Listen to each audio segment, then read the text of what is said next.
কেন জানি না সকালবেলা আমার যে কোনো কাজই থাকুক না কেন, কিন্তু সকালে ঘুম থেকে উঠে আগে আমি রান্নাঘরটা পরিষ্কার করব। সংসারের আমার যত কাজই থাকুক না কেন, সব কাজ ছেড়ে ছুড়ে দিয়ে আগে রান্নাঘরটা পরিষ্কার করব, তারপরে আমি সম্পূর্ণ কাজবাজ করব।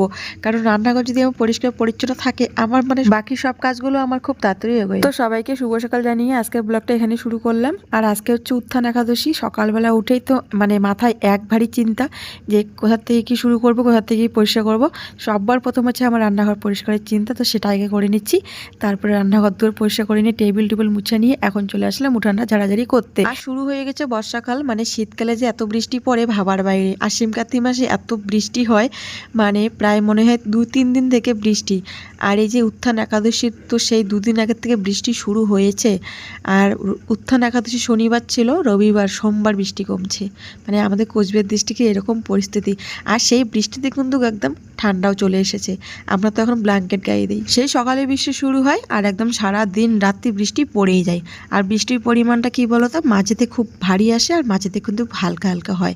তো কাজ তো আমাদের সারাদিনে থাকে, সেই বৃষ্টিতে কিন্তু ভিজে মুড়ে কাজ করতে হয়। আর সারাদিনে কতবার ছাতা নিয়ে দৌড়াবো বলতো, যেহেতু আমার কলেপাটটা অনেক দূরে, সম্পূর্ণ কাজবাজ বাসন মাজা কাপড় ধোয়া মানে বেশিরভাগ কাজেই আমাদের কলে থাকে, তো সেই জন্য মানে সবসময় ভিজতে হয়। এমনি তো ঠান্ডা পড়ে গিয়েছে, তার উপরে যদি বৃষ্টি হয় সত্যিই ঠান্ডা লেগে যায়।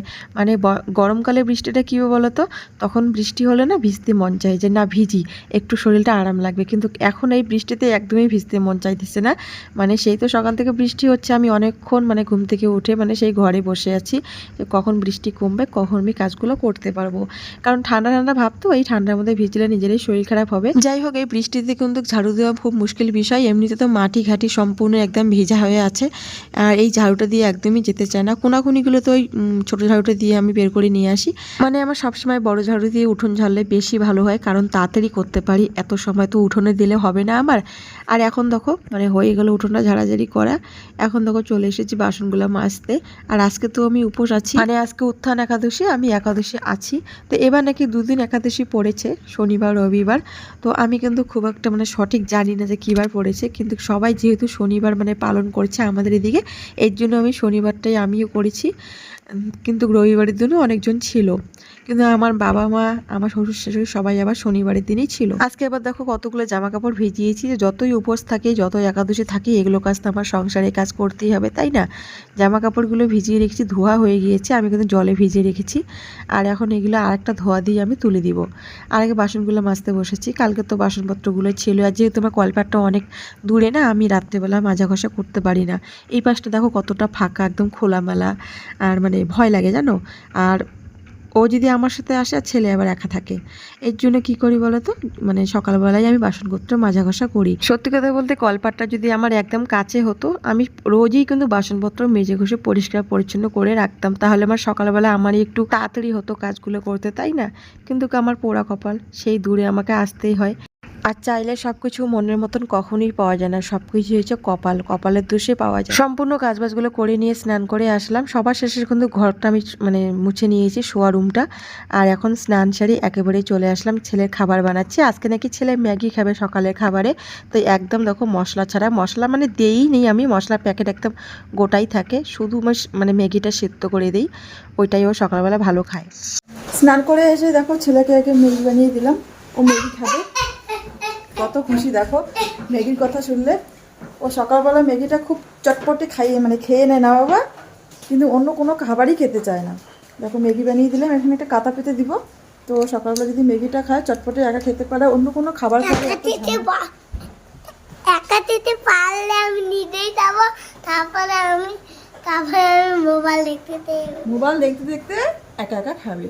তারপরে আমি যখন ভাত খাবো, আমি মায়ের সাথে ভাত খাবো। হ্যাঁ, মায়ের কাছে শুধু ভাত খাবে, আর ম্যাগিটাও একাই খেতে পারবে, তাই তো? তারপরে রাত্রিবেলায় দোকানে যাবো। তারপরে রাত্রিবেলা দোকানে যাবো, ঠিক আছে। ওকে ম্যাগিটা খাওয়াই নেই। আর আমরা তো আজকে উপবাস একাদশীর জন্য, দেখি মানে বরমশাও নাকি থাকবে, বলছে যে আমিও থাকবো। ঠিক আছে, দেখি কতক্ষণ ও থাকতে পারে। আমি স্নান করে ভিডিও এডিটটা করলাম, ব্লগ একটা আছে, ব্লগটা এডিট করলাম। ব্লগটা আমার একটাতে দিতে হবে। আর আজকে তো একাদশী, দেখো ও নিজে রান্না করলো। কি কি রান্না করছে আজকে? ওরা দুজনে বাব্বাটাই খাবে। তো আমি ভাত নামিয়েছি। সোয়াবিন দিয়েছো? সয়াবিন, লাউ শাক, আলু। দেখো। আর আমি আলু ভাজা করেছি, সয়াবিন ভাজা করেছি, ও এখন তরকারি করে নিচ্ছে, একটু দাদা দেখাচ্ছি। বর একাদশী করতে চেয়েছিল, কিন্তু আমার বর একদমই না খেয়ে থাকতে পারে না, অনেকটাই কষ্ট হয়ে যায়। আমি বুঝতে পারি যে ওর কষ্ট হচ্ছে, এর জন্য আমি বলছি তুমি ভাত খেয়ে নাও। আর এখন তো ছেলেকেও দেখতে হবে, আমরা দুজনে যদি একাদশী থাকি তাহলে তো আবার ছেলেকে কে দেখবে। আর ও যে দুষ্টামি করে, ওকে সামলার জন্য একজন সুস্থ লোক থাকা দরকার।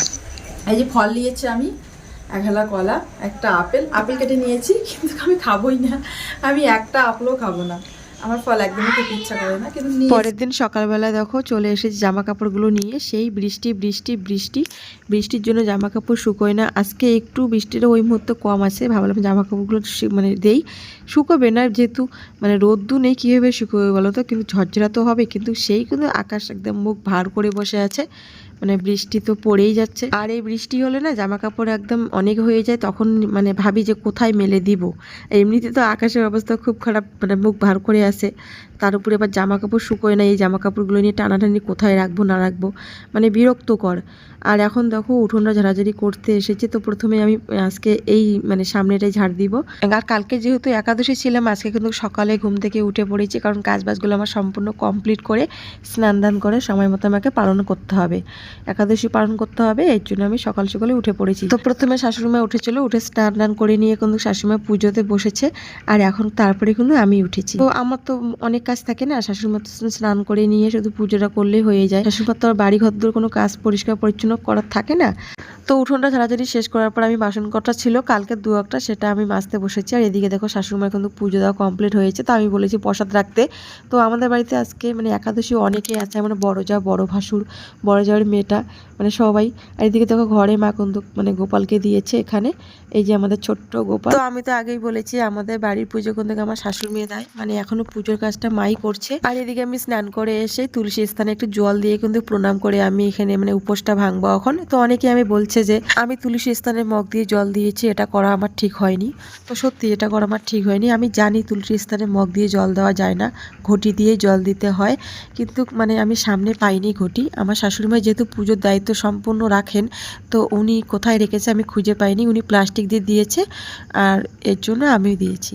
যাই হোক, গোপালকে ধূপকাঠি জল দিয়ে একটু এসে প্রণাম করে নিয়ে আমি উপোসটা এখন ভাঙবো। এটা কিন্তু তেতো হলেও সত্যি, নিজের যে কোনো জিনিসে নিজের মতন করেই অধিকার থাকে, কিন্তু অন্যের জিনিসে আমরা সহজে অধিকার ফলাতে পারি না। তেমনই কিন্তু শ্বশুরবাড়ির নিয়ম, ওদের মতন করে তোমাকে চলতে হবে, ওরা যেটা বলবে সেটাই শুনতে হবে, কিন্তু তোমার মতন করে কেউ চলবে না। তো ঘরে এসে রান্না বান্না করার দায়িত্ব, এসে দেখে গ্যাস শেষ, এই উনান আমাকে রান্না করতে লাগছে। তাহলে ভাবো, কালকে উপোস রাখলাম, ভেবেছিলাম আজকে শর্টকাটে রান্না করবো, সেই দেখো উনান জ্বালিয়ে কষ্ট করে রান্না করতে লাগছে। তো মনে কষ্ট নিয়ে আজকের ব্লগটা এখানে শেষ করে দিলাম, দেখা হবে আবার নতুন ব্লগ।